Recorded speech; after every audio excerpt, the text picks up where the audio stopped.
أعوذ بالله من الشيطان الرجيم بسم الله الرحمن الرحيم رب اشرح لي صدري ويسر لي أمري واحلل عقدة من لساني يفقه قولي والصلاة والسلام على رسوله الكريم أما بعد السلام عليكم ورحمة الله وبركاته. As a brief summary of what we were talking about yesterday, Allah subhanahu wa ta'ala has kind of separated the Muslim community now at the time of the Prophet, where the obvious change was the change of the Qibla, but after that Allah subhanahu wa ta'ala is also telling us that we have made you the middle nation, so now you're a separate nation. You are going to be held accountable as a nation, and you are going to be the ones who are going to be telling other nations, how they need to behave. We are the exemplary nations. And then he said, with that comes a responsibility, or we bear the responsibility that the Prophet ﷺ may and can and may witness against us if we don't fulfill our commandment, our portion of the promise. And just really quickly, I want to draw upon the similarities that Allah subhanahu wa ta'ala is going through by giving us the whole backstory of Bani Israel and telling us, at one time they were the preferred nation. They were in the same shoes that you were in, but they started to kill their prophets. They started to disobey Allah subhanahu wa ta'ala openly, and then the outcome was explained to us as well. And it's scary if we think about where we are today, 1400 some odd years after the Prophet ﷺ, and we know that the messenger of the messenger, i.e. there's no prophets after the Prophet ﷺ, but his legacies continue through the scholars. And so we have to think about, and as a Muslim ummah, we have started to kill the scholars within the community. We have started to ban them, or to limit them, or to restrict them from being able, especially in Muslim countries, it's very common. So it's something for us to think about. And then in terms of falling into open sin, slowly but surely you can see that there's a lot of Muslim communities and individuals who claim to be Muslim are falling into that trend. And so Allah subhanahu wa ta'ala didn't just give the story of Bani Israel to us to just appreciate for the fact that it's a story, but more so to realize that you're not the first nation that's been tasked with this, and this is how the previous nation fared, and inshallah, hopefully you'll fare better than that. So it's more of a learn your lesson and do better, inshallah. So that with that, Allah will continue, and we also talked about the story of Hazrat Ibrahim alayhi salam as he made the Kaaba yesterday, and the dua that he made, Rabbana taqabbal minna innaka anta samiul alim. And then also he made the dua that, oh Allah, bring a Muslim community after us, after me, and then give them a prophet amongst them. And here the next ayah 151 is the answer of that dua. Kama arsalna fikum rasulan, just as we sent you a messenger, minkum yatlu alaykum ayatina, and he is from amongst you all. So the Prophet ﷺ was amongst the Quraysh, and he was given to them. And what did he do? Yatlu alaykum ayatina, and he recited to you all our signs. And that was the exact same wording that Ibrahim alayhi salam used. But what's interesting is after that, Allah subhanahu wa ta'ala switches the order from the dua that Ibrahim made to Allah subhanahu wa ta'ala refines that and says, no, the role of the Prophet is not in the order that you had asked, but rather it's وَيُزَكِّيكُمْ, to purify you all, then وَيُعَلِّمُكُمْ, then to teach you all, وَيُعَلِّمُكُمُ الْكِتَابَ, and then teach you all the book or the law, وَالْحِكْمَةِ, and wisdom, and teach you all wisdom, وَيُعَلِّمُكُمْ مَا لَمْ تَكُونُوا تَعْلَمُونَ, and to teach you that which you had no knowledge of. So Allah subhanahu wa ta'ala fixed the order a little bit from the dua, but he gave everything that Ibrahim alayhi salam was asking for. فَاذْكُرُونِي أَذْكُرْكُمْ, then remember me. Allah subhanahu wa ta'ala is saying, so remember me, أَذْكُرْكُمْ, so that I will remember you. And this is amazing that Allah subhanahu wa ta'ala is telling us that if we remember him, which to us shouldn't be a big deal. A slave remembering their master is not a big deal. But when the master says in response, "Azkurukum," that I will then remember you. And that's amazing that Allah subhanahu wa ta'ala is making that promise to us. And it's very often, when you meet somebody famous, it's hard for them to remember you because they meet so many different people. But when once you've met them, you're gonna go around telling everybody that you met so and so, and you were with so and so. So here Allah subhanahu wa ta'ala is telling us that if you do that, if you remember him, then I will remember you. Washkurli, and because of that, like that's a great honor, then be thankful to me. Wala takfuruni, and do not be ungrateful to me. Ya ayyuhalladhina amanu. And now Allah subhanahu wa ta'ala is changing the tense to the believers now. Now it's Allah subhanahu wa ta'ala is talking to you and I. Ista'inu bis sabri was salah. And again, this is even more of a firm commitment and understanding that the same commandment was given to Bani Israel. Ista'inu, seek help through patience and prayer. And this was the same thing that was told to Bani Israel when they were going through hard times. Inna Allaha ma'as sabirin. Indeed, Allah subhanahu wa ta'ala is with those who are patient.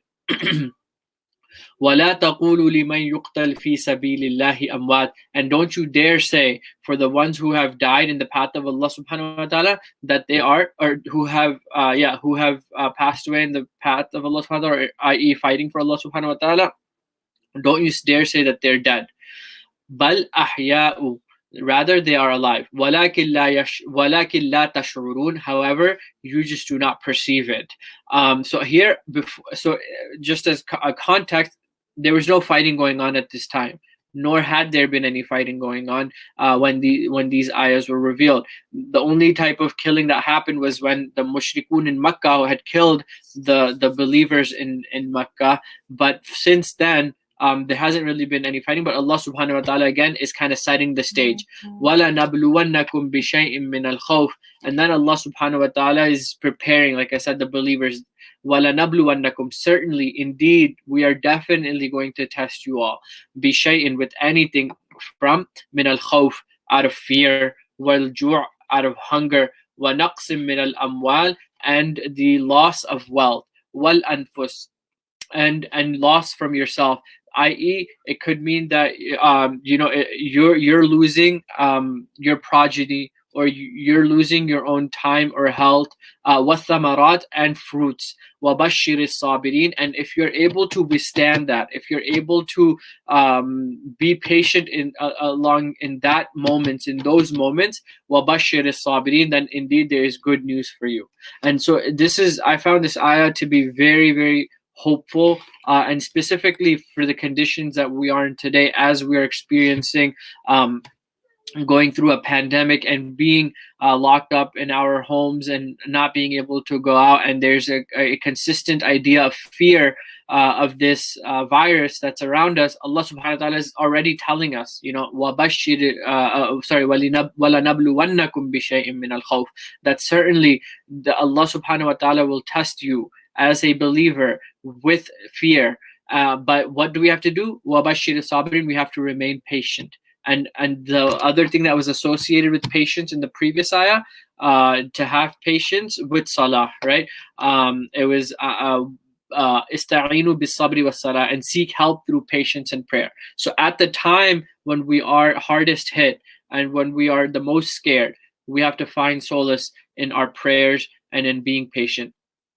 الذين أصابتهم مصيبة قالوا إنا لله وإنا إليه راجعون. And the ones when they are afflicted with a calamity, what do they say? إنا لله وإنا إليه راجعون. Indeed, we belong to Allah, and indeed to Him we will return. And what's very interesting is that it says أصابتهم مصيبة, right? So a musibah, which we usually translate as a calamity, but actually in historical context, asaba was actually used to describe an arrow when it was being shot at a target. So i.e. when the calamity struck its target, i.e. Allah subhanahu wa ta'ala pinpointed that you were going to go through this trial or this tribulation at this time, and it was going to affect you in this manner, and it was only you who were supposed to go through it. It wasn't going to be anyone else. So it's useless for us to think, why me? Or if I had done this, I wouldn't have been going through this hardship. Or if only I had done that. No, asabathum musibatun literally mean that you were always targeted for that calamity, and it struck at that time when Allah had intended. And at that time, when you're going through that difficulty, that's when you have to remember Allah subhanahu wa ta'ala by saying, Inna lillahi wa inna ilayhi raji'un. Indeed, we belong to Allah subhanahu wa ta'ala, and indeed, we will return to Him. Ulaika alayhim salawatum min rabbihim. Then those people, the people who do that, who are able to have that sort of patience when the time is tough, then ulaika alayhim, then those are the people that are going to have prayers and blessings from who? Min rabbihim. So from their Lord. So Allah subhanahu wa ta'ala is saying that I will give them the blessings directly then at that point, because it's between me and my slave. Min rabbihim wa rahma, and they will have mercy. Wa ulaika humul muhtadun, and those people are going to be the people who are committed to guidance. Inna as-safa wal marwata min sha'airillah faman hajja al-bayta aw i'tamara fala junaha alayh. So Allah subhanahu wa ta'ala is now switching over, that He has now made the qibla towards the Kaaba, and now He's going through and letting people know that Safa and Marwa, those the two hills, whatever you may think, they're actually a sign from Allah subhanahu wa ta'ala. They're a symbol of Allah subhanahu wa ta'ala, because at that time, unfortunately, they had lost the historical context of the hills of Safa and Marwa. They still, even the pre-Islamic Arabs at that time knew that these two hills were sacred, but they had come up with their own philosophy as to why. And so when the Muslims went back to do Umrah and Hajj, then they were almost concerned that should we be making sa'i, because I thought the story was like this and this, which was a totally paganistic made up story. But Allah subhanahu wa ta'ala is affirming for them, that Safa and Marwa, no, they are from Allah subhanahu wa ta'ala, and it's the struggle of Hazrat Hajra that we are actually embodying during those moments when we have to run between the two hills and offer sa'i, and it's from Allah subhanahu wa ta'ala, and He has made them sacred. فَمَنْ حَجَّ الْبَيْتَ أَوْ اعْتَمَرَ فَلَا جُنَاحَ عَلَيْهِ. Then the one whoever does Hajj and he does sa'i as part of that, or he does Umrah, i'tamara is Umrah, فَلَا جُنَاحَ عَلَيْهِ, then there's no sin upon them. That he goes around them, that he does tawaf of them, that he runs the sa'i. There's no sin upon them for them to do that, and they should have very clear intention that we're not doing it because what we had believed pre-Islamically in our Jahiliyyah time, but rather we are doing it because it's a sign from Allah subhanahu wa ta'ala. وَمَنْ يَتَوَّعَ خَيْرًا فَإِنَّ اللَّهَ شَاكِرٌ عَلِيمٌ. And then the one who does that, and whoever volunteers out of intention to do good, then indeed Allah subhanahu wa ta'ala is appreciative and all-knowing. It's very interesting that Allah subhanahu wa ta'ala is using shakirun here, where typically you wouldn't associate one who is thankful to the one who is the master of everything. You almost we do what we need to do, or we do what Allah subhanahu wa ta'ala has asked us to do because that's what we need to do. But not only that, Allah subhanahu wa ta'ala is saying, if you do that, and if you do it out of your own good, then you will find that Allah subhanahu wa ta'ala appreciates the effort that you have put in there, that He will reward you multifold for the rewards that you do, and He's all-knowing of the intentions and the good deeds that you're doing, whatever the outcome may be. He's knowing of what you did and with what intention you did it. إِنَّ الَّذِينَ يَكْتُمُونَ مَا أَنزَلْنَا مِنَ الْبَيِّنَاتِ. And now Allah subhanahu wa ta'ala is flipping to the other side, and He's saying, indeed the ones who hide, who conceal, يَكْتُمُ كَتَمَ يَكْتُمُ, to hide or conceal, مَا أَنزَلْنَا مِنَ الْبَيِّنَاتِ وَالْهُدَى, whatever we have sent from clarity and from guidance, i.e., whether it's the sayings of the Prophet ﷺ or the divine revelation of the Quran, مِن بَعْدِ مَا بَيَّنَّاهُ لِلنَّاسِ فِي الْكِتَابِ, after we had clarified it for the people in the scripture, أُولَٰئِكَ يَلْعَنُهُمُ اللَّهُ وَيَلْعَنُهُمُ اللاعنون. And it's a very scary thought that their punishment is that Allah subhanahu wa ta'ala is going to curse them. Like la'ana, even in Urdu we have the same word, lanat, but the idea is the curse of Allah subhanahu wa ta'ala is upon them. And that's scary in the sense that that means there's no blessing, there's no barakah for them in this world or the hereafter, because they're going to have the curse of Allah subhanahu wa ta'ala on them. وَيَلْعَنُهُمُ اللَّاعِنُونَ. And then Allah subhanahu wa ta'ala is very saying in a very unique fashion that those who are made to curse are going to be cursing them. Literally, those who curse are going to be cursing them, i.e., it could mean that there are angels who are assigned to just curse people, and those angels are going to be continuously cursing these people. And who are these people? They conceal what was sent down of clear proof. So they've read ayahs of the Quran, or they've understood what they are asked to do as a Muslim under certain circumstances or situations, but out of just not being able to follow because their own whims and desires, they decide to hide that. And those people are the one that Allah subhanahu wa ta'ala is saying is He's going to curse them. And again, later on, it's going to come about who these people are. إِلَّا الَّذِينَ تَابُوا وَأَصْلَحُوا وَبَيَّنُوا فَأُولَٰئِكَ أَتُوبُ عَلَيْهِمْ. Then except even for those people, Allah subhanahu wa ta'ala is still holding a door open for them. The ones who repent, وَأَصْلَحُوا, then they mend their ways, they correct what they were doing wronging. وَبَيَّنُوا, and they are clarified. فَأُولَٰئِكَ أَتُوبُ عَلَيْهِمْ, then for those people I will forgive. Atubu, it's from like ana atubu alayhim, that I will accept their repentance. Wa ana tawwabur rahim, then I am the one who is oft accepting of forgiveness, and I am the continuously merciful. Innal ladina kafaru wa matu wa hum kuffar. Indeed, those who disbelieve, wa matu wa hum kuffar, and they die while they're in the state of disbelief. أُولَٰئِكَ عَلَيْهِمْ لَعْنَةُ اللَّهِ. And upon those people is going to be the curse of Allah, the ultimate curse. Interestingly, in the previous ayah, when the curse of Allah was mentioned, it was يَلْعَنُهُمُ. So that Allah subhanahu wa ta'ala was going to curse them in the action. So while they were doing that action, they were receiving the curse. But then there was still a way out, right? Because the verb form was used, there was still a way out for them, and that was إِلَّا الَّذِينَ تَابُوا, that if they had made tawbah. In this case, now the ship has already sailed. It's too late. They have already passed away in a state of disbelief. Now Allah subhanahu wa ta'ala is saying it's too late for them. They are going to have la'natullah wal malaika wan nasi ajma'in, and not only the la'na of Allah subhanahu wa ta'ala, the curse of Allah, but the curse of the angels and all the people all together. They will have the curse of all of that together.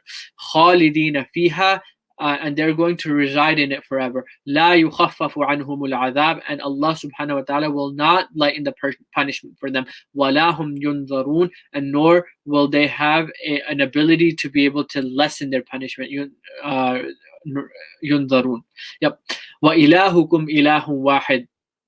And your God, now Allah is coming back to the believers and telling you, your God is only one God. La ilaha illa huwa ar-Rahman, and He is none except, and He is the one who is the Rahman, who is the most merciful, the especially merciful, Ar-Rahim, who Ar-Rahman Ar-Rahim. Now, interestingly, Allah subhanahu wa ta'ala just finished a few ayahs about the punishment of the hellfire, or those who are going to be punished in the hellfire because of their beliefs, right? Or their lack of belief. And then immediately Allah subhanahu wa ta'ala is following that up by wa ilahukum ilahun wahid.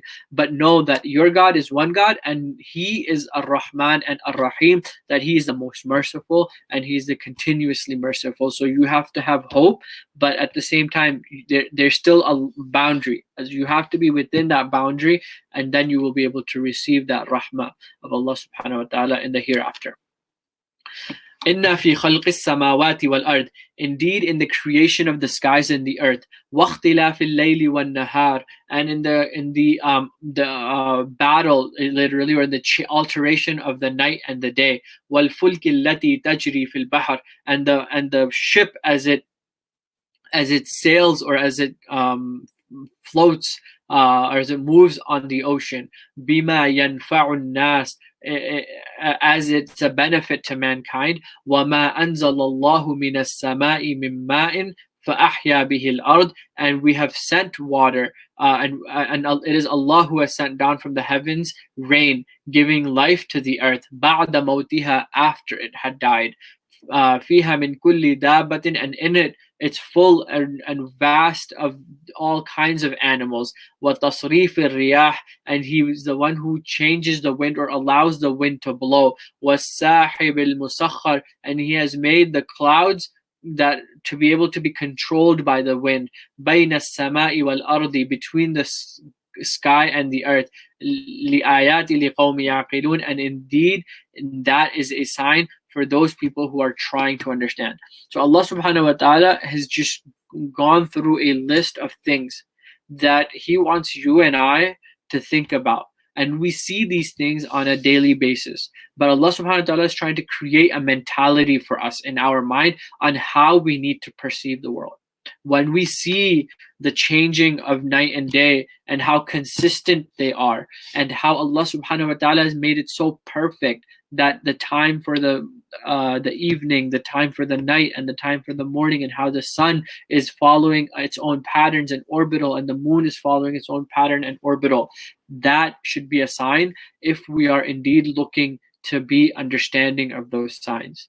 And even the ship, we take it for granted the fact that we have understood the idea of buoyancy.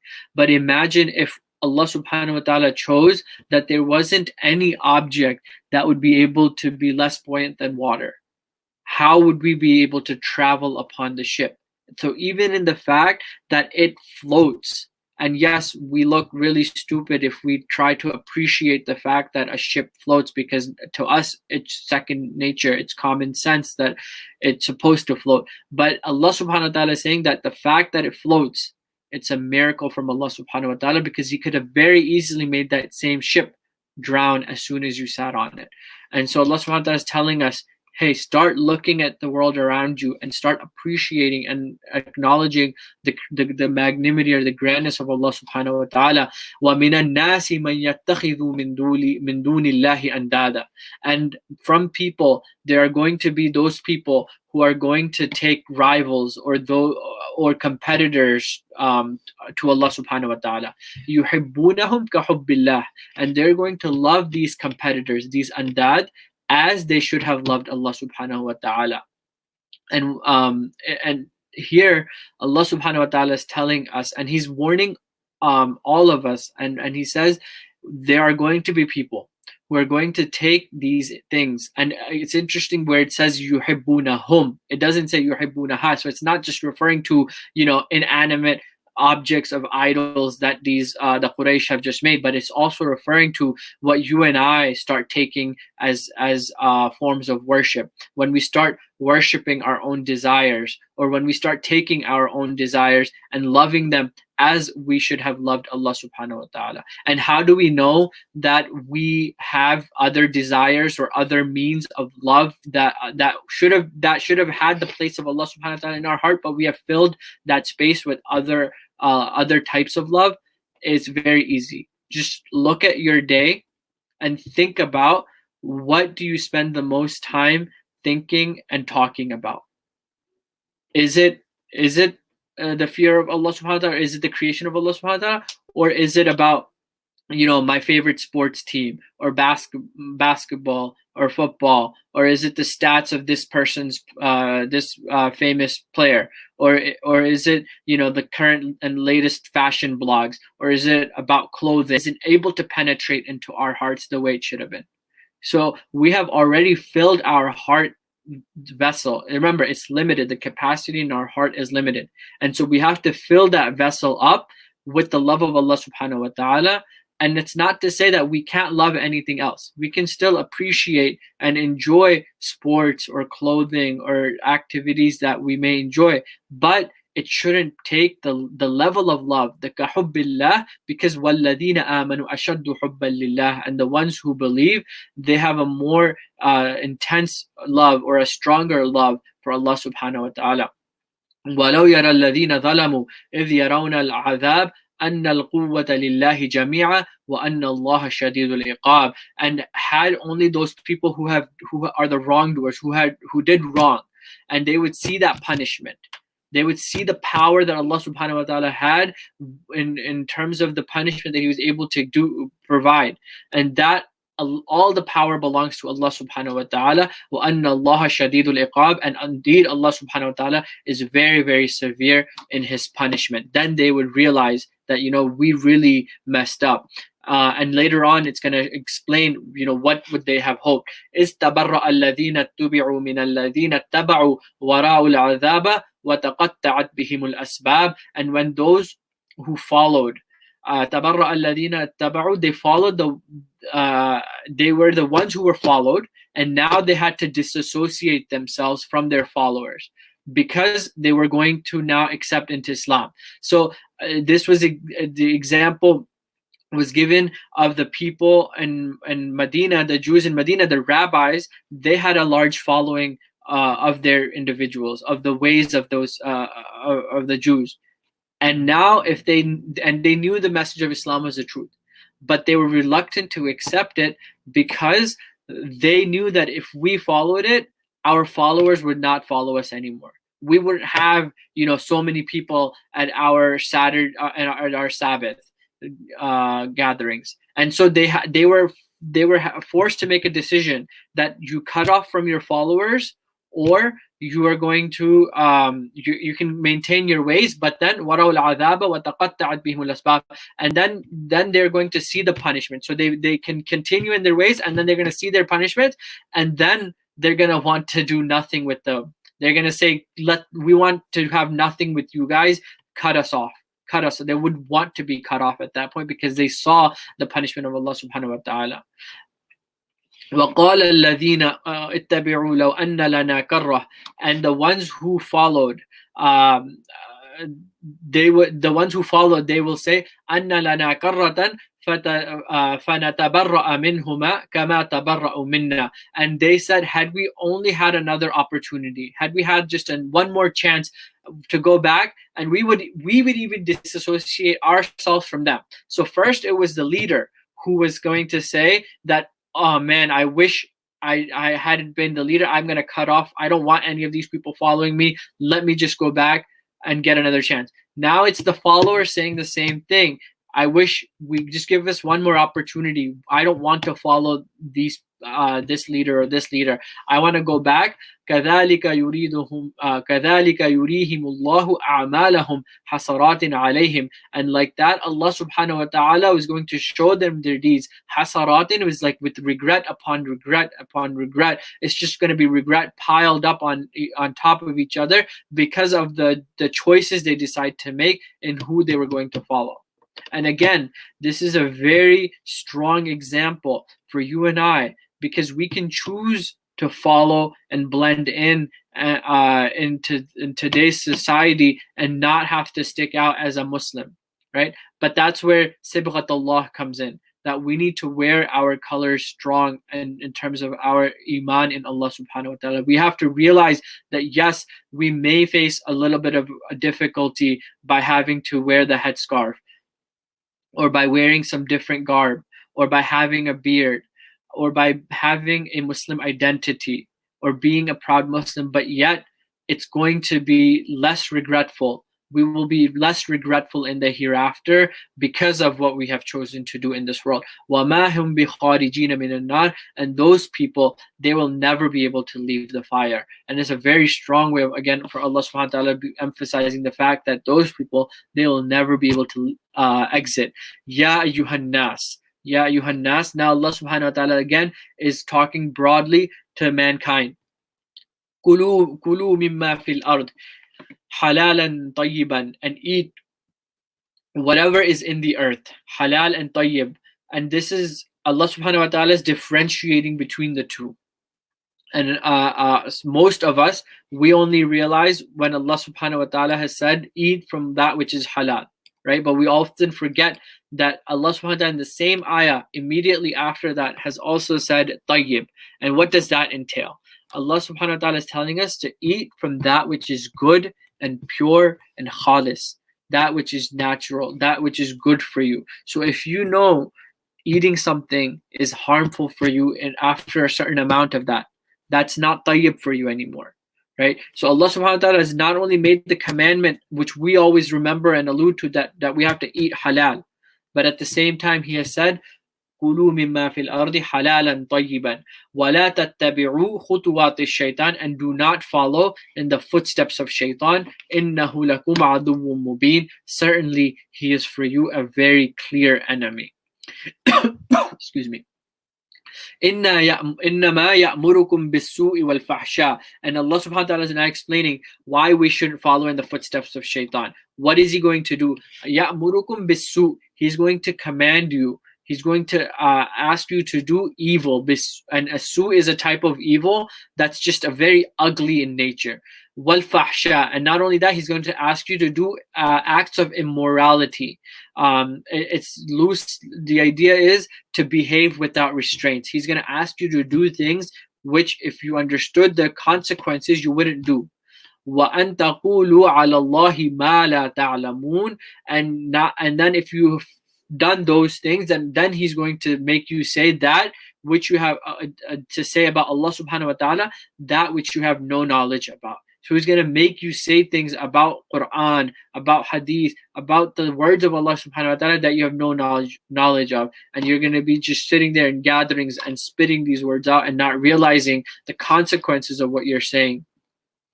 وَإِذَا قِيلَ لَهُمْ, and when it is said to them, اتَّبِعُوا مَا أَنزَلَ اللَّهُ, follow what Allah subhanahu wa ta'ala has sent, follow whatever Allah subhanahu wa ta'ala has revealed. قَالُوا بَلْ نَتَّبِعُ مَا أَلْفَيْنَا عَلَيْهَا آبَاءَنَا, and what do they respond? And again, this is scary, because when Allah subhanahu wa ta'ala instructed Bani Israel to follow the commandments and to stick firm to the commandments of Allah subhanahu wa ta'ala, the Bani Israel responded, Sami'na wa asayna, we heard and we disobey. And in this case, Allah subhanahu wa ta'ala is saying that when a group of people, they're going to be told to follow whatever we've sent, whatever Allah has sent to them, they say, no, we're going to follow whatever our forefathers did. We've been brought up this way, and so we're just like that type of people, and we're gonna do that. And so they're totally shoving aside the fact that, okay, maybe your forefathers, maybe your forefathers didn't have any knowledge of it either, even though their ancestors or their forefathers, they didn't really understood anything of this guidance, but yet you're gonna stick to the ways of what your forefathers did, or your parents or grandparents did, just because of the fact that they did it, and you want to stick to them. And this most often comes up when, for example, when a wedding comes up.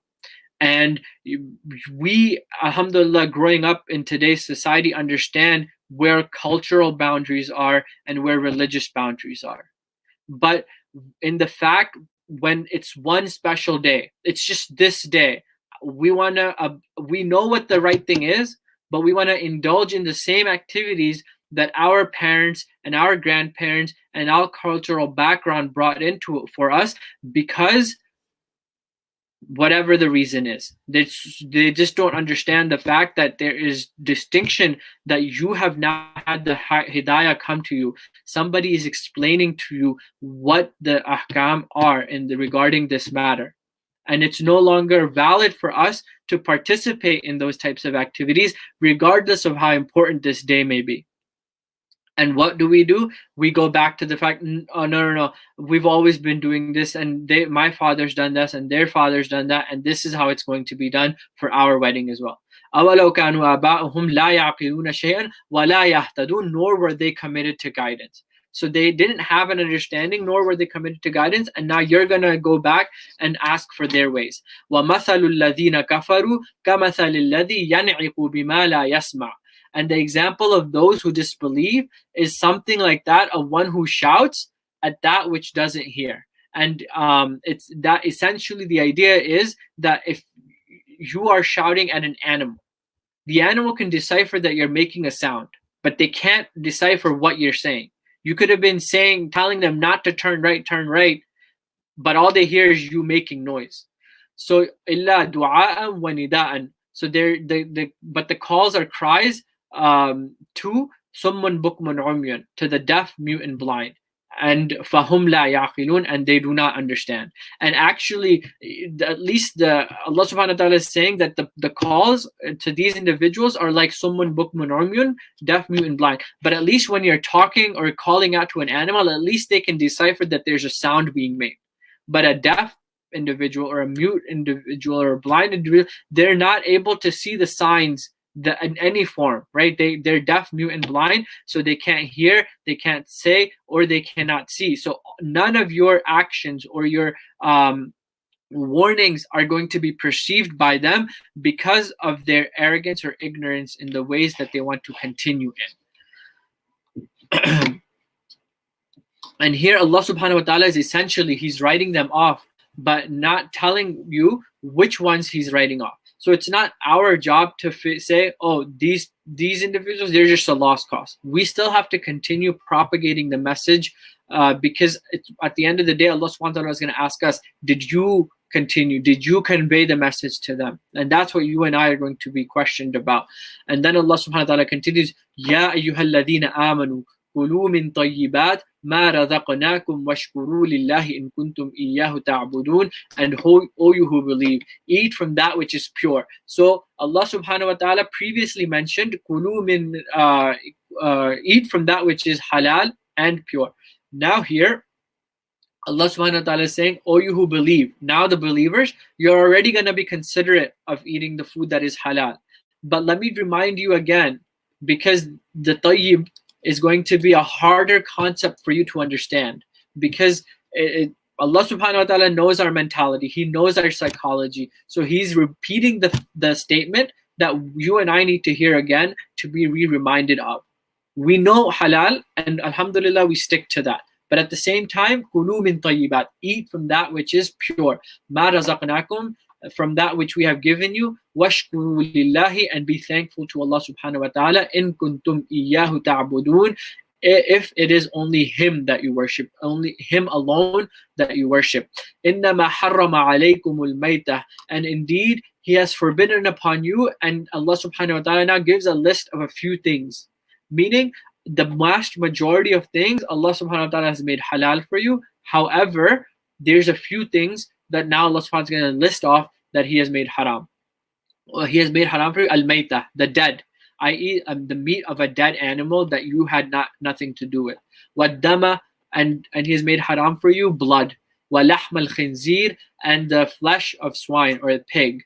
Wa-ma uhilla bihi li ghayrillah, and that animal which was slaughtered in the name of other than Allah. So if somebody sacrificed an animal for another idol or a god that they may have believed in, then the meat of that animal is not halal for you.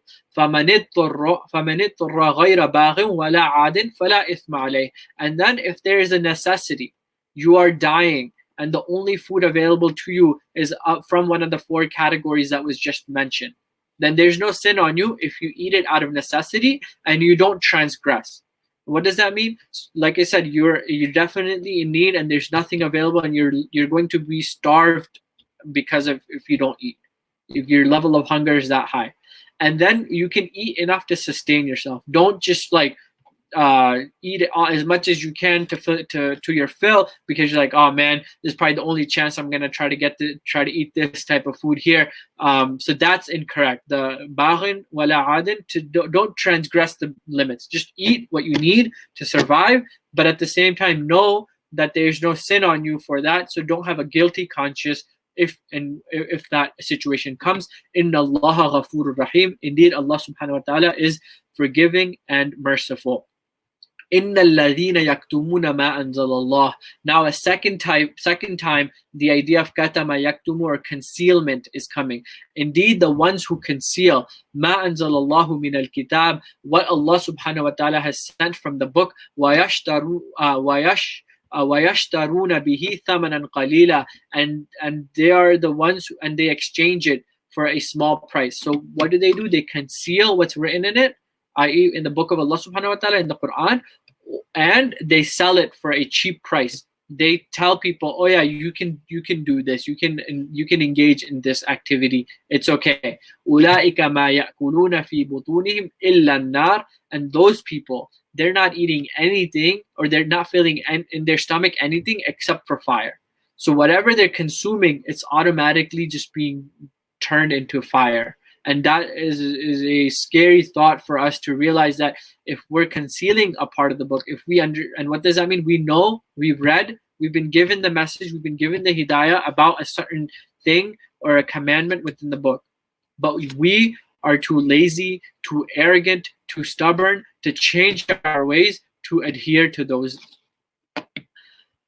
وَلَا يُكَلِّمُهُمُ اللَّهُ يَوْمَ الْقِيَامَةِ. And Allah subhanahu wa ta'ala will not speak to them on the day of judgment. وَلَا يُزَكِّيهِمْ. Nor will He purify them. وَلَهُمْ عَذَابٌ أَلِيمٌ. And they are going to have a very painful punishment. أُولَٰئِكَ الَّذِينَ اشْتَرَوُا الضَّلَالَةَ بِالْهُدَى. And again, this idea of trading misguidance for guidance. And the parable is already there. The resemblance is already there. The same words were used for the Bani Israel when they hid portions of the book, because now we are being warned that if you do that, you are trading in misguidance, dalala, for guidance, وَالْعَذَابَ بِالْمَغْفِرَةِ, and punishment for forgiveness. You are trading in punishment for maghfirah. فَمَا أَصْبَرَهُمْ عَلَى النَّارِ. And Allah subhanahu wa ta'ala, in a very, very sarcastic manner, in a rhetoric manner, He's saying, and look how patient these people are upon the fire. Allah subhanahu wa ta'ala is very angry at this point, and He's calling them out, and He's saying, how can you be so persistent in your ways in seeking the hellfire when I made it so easy for you to be able to get to Jannah? ذَلِكَ بِأَنَّ اللَّهَ نَزَّلَ الْكِتَابِ. And that is because Allah subhanahu wa ta'ala has sent the book with truth. نزل الكتاب بالحق وإن الذين اختلفوا في الكتاب لفي شقاق بعيد. And indeed, those who differ, or who have a difference of opinion in the book, لفي شقاق بعيد, and certainly they are a very far astrayed individual. And again, this is talking to you and I having a difference. We have no understanding of the Quran to its full capacity. We are merely scratching the surface with our just translation right now. So you and I cannot have differences in the way we are trying to understand the ahkamat that are given to us. The scholars, on the other hand, they have the ability to decipher what is right and what is wrong, and how to digest what is written. And the next ayah, Allah subhanahu wa ta'ala is giving us very clear directions. لَيْسَ الْبِرَّ أَن تُوَلُّوا وُجُوهَكُمْ قِبَلَ الْمَشْرِقِ وَالْمَغْرِبِ وَلَكِنَّ الْبِرَّ. And first, I want to take a moment and incorrectly translate it, as it often comes in many of the translation. And again, it's unfortunate, but this is the translation usually reads something like, piety is not that you turn your faces to the east or the west. And which doesn't really make sense, because just yesterday we were talking about how Allah subhanahu wa ta'ala has changed the qibla from Masjid al-Aqsa to the Kaaba. And He spent quite a bit of chunk of the Quran dedicating towards the importance of changing the qibla from Masjid al-Aqsa to the Kaaba. And so the idea isn't that Allah subhanahu wa ta'ala is saying that piety isn't that you turn your faces to the east and west, but rather the only thing that piety encompasses is not the idea that you have to turn your face to the east and west.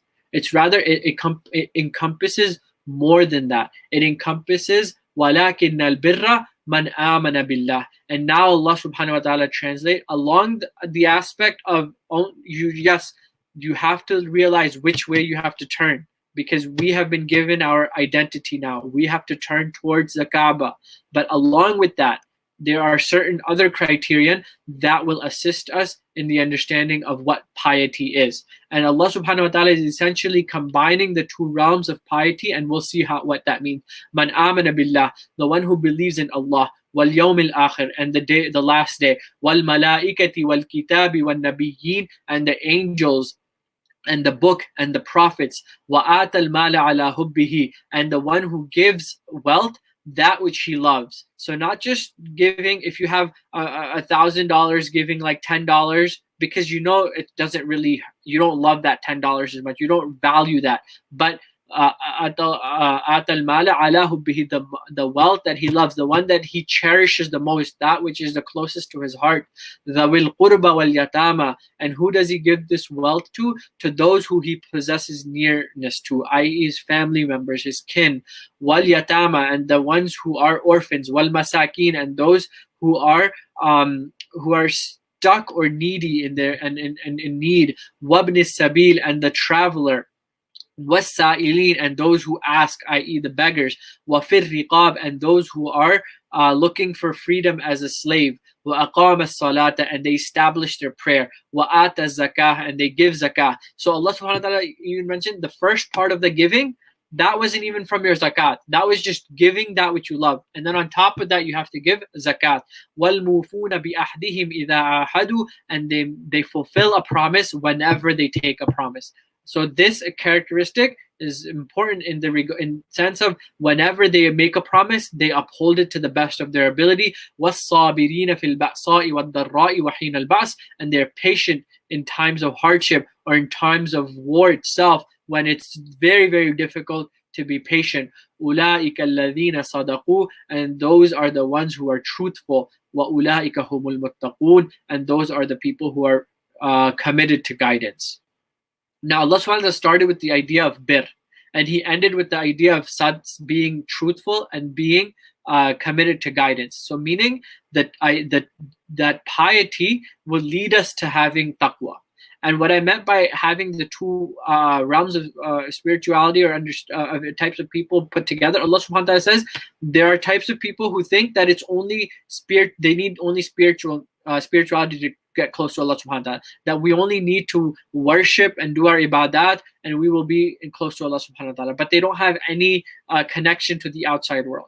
No, you have to have that connection. You have to know who the needy people are. You have to give and take care of them. You have to take care of your society. It's your responsibility.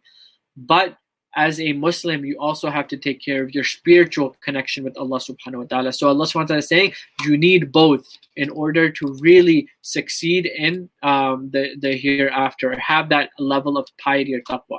Now Allah subhanahu wa ta'ala is continuing his khitab. He says, Ya ayyuhalladhina amanu, kutiba alaykumul qisas. Retribution was made mandatory upon you. Al-hurru bil-hurri, the man for the man. Wal-abdu bil-abdi, the slave for the slave. Wal-untha bil-untha, and the woman for the woman.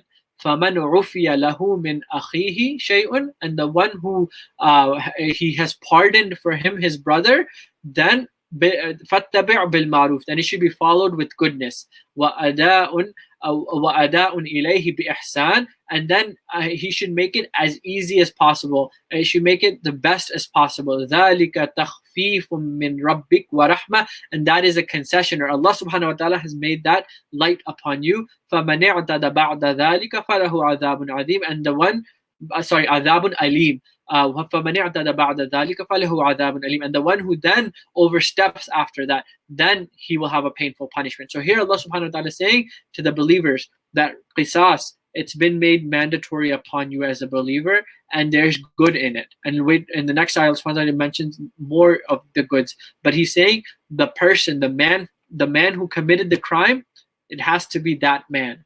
If it was a slave who committed that crime, then it has to be that slave. If it was the woman who committed that crime, it has to be the woman. So it's not just a woman has to die if a woman committed murder. It's the woman who committed the murder has to die because of that.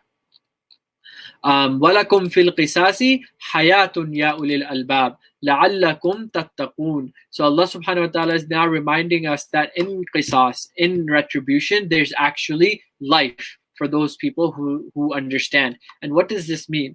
Allah subhanahu wa ta'ala is telling us that if we are to obey this command, if it's possible for us to obey this command, then there's actually life in it. Because what was going on at the time of Jahiliyyah? One person would kill somebody from another tribe, and the whole tribe would start causing a war between the two of them. And so many lives would be taken because of that. So Allah subhanahu wa ta'ala is saying there's actually life in this because now you're not going to have reason to go after the whole clan. You only are looking for that one person. So indeed, for those people who understand, the possessors of knowledge, they are going to, they will understand لَعَلَّكُمْ تَتَّقُونَ, so that protect yourself, so that perhaps you may have consciousness or God consciousness. كُتِبَ عَلَيْكُمْ إِذَا حَضَرَ أَحَدَكُمُ الْمَوْتِ, and it was written upon you that when one of you is facing death, he's on the verge of death. إِن تَرَكَ خَيْرَ الْوَصِيَّةُ لِلْوَالِدَيْنِ وَالْأَقْرَبِينَ, so leave a good wasiyah, leave a good inheritance, leave something good for both of your parents and those who you are close with, i.e. your close relatives. حَقًّا عَلَى الْمُتَّقِينَ, and it is a right upon the believer that he needs to leave a will, that he needs to leave something behind, so that for his parents and those who are close to him. And later on in Surah Nisa, we're going to get to the rights of inheritance and the law of inheritance. But here Allah subhanahu wa ta'ala is telling us that, hey, make sure you leave something for them. So with that, we will conclude today's session. We pray to Allah subhanahu wa ta'ala that what we have learned and we're able to implement and act upon, and really ponder upon the similarities that we've talked about the last few days, that Allah subhanahu wa ta'ala has given to Bani Israel, and the level of honor that he has now given to us, and what that honor comes with the responsibility of. So we have to make sure that we're able to fulfill that responsibility, and we pray to Allah subhanahu wa ta'ala that he guides us to do so. Wa akhiru da'wana anil hamdulillahi rabbil alameen. Assalamu